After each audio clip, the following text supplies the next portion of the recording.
Supreme কোর্টের রায়কে মান্যতা না দিয়ে কেন্দ্রীয় এজেন্সিকে ব্যবহার করে সাধারণ মানুষকে হয়রানি ও গণতন্ত্র হত্যার অভিযোগ তুলে রাজপথে নামল তৃণমূল কংগ্রেস। বৃহস্পতিবার হলদিবাড়ি ব্লক ও শহর তৃণমূল কংগ্রেসের যৌথ আহ্বানে এক বিশাল প্রতিবাদ মিছিল অনুষ্ঠিত হয় হলদিবাড়ি শহরে।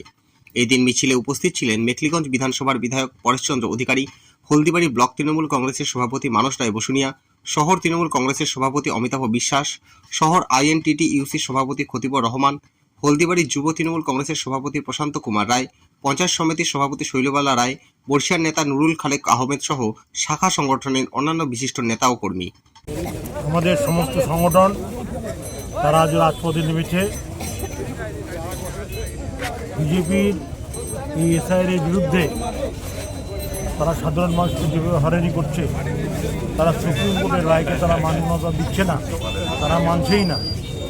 এবং এর প্রতিবাদে আজকের এই প্রতিবাদ সভায় প্রতিবাদ মিছিলে আমরা সকলে সামিল হয়েছি।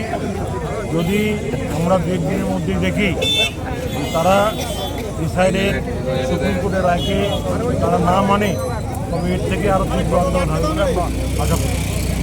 বলছি যে আর কিছুক্ষণ পরে দেখা যাচ্ছে মেখলিগঞ্জ বিধানসভার প্রাক্তন বিধায়কও জিনিস নিয়ে SIR নিয়ে হলো সভা করবে বাস স্ট্যান্ডের ওখানে, সেখানে কি তাহলে আপনাদেরকে দেখা যাবে? এই বিষয়ে আমি বলতে পারবো না, কারণ আমাদেরকে তারা কোনো জানায়নি।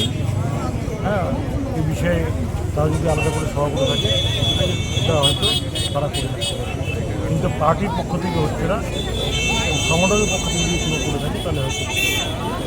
আপনারা দেখছেন ইতিমধ্যে একটা সুবিশাল মিছিল আমরা হলদিবাড়ি ব্লক তৃণমূল কংগ্রেস এবং শহর তৃণমূল কংগ্রেস যৌথভাবে আমাদের এলাকার বিধায়ক সম্মানীয় পরেশচন্দ্র অধিকারীর নেতৃত্বে আমরা যে মিছিলটি সংগঠিত করলাম, সেটার মূল কারণ যে SIR এর নাম করে সাধারণ মানুষের ওপর যেভাবে হয়রানি হচ্ছে, একটা সাধারণ মানুষকে হেয়ারিংয়ের নাম করে BDO অফিসে ডেকে এনে 10টা থেকে বিকেল 5টা সন্ধ্যা 6টা অবধি তাকে হয়রানি হতে হচ্ছে। এরকম হয়রানি যাতে অবিলম্বে বন্ধ করা যায়, তারই প্রতিবাদে আমাদের আজকের এই মিছিল।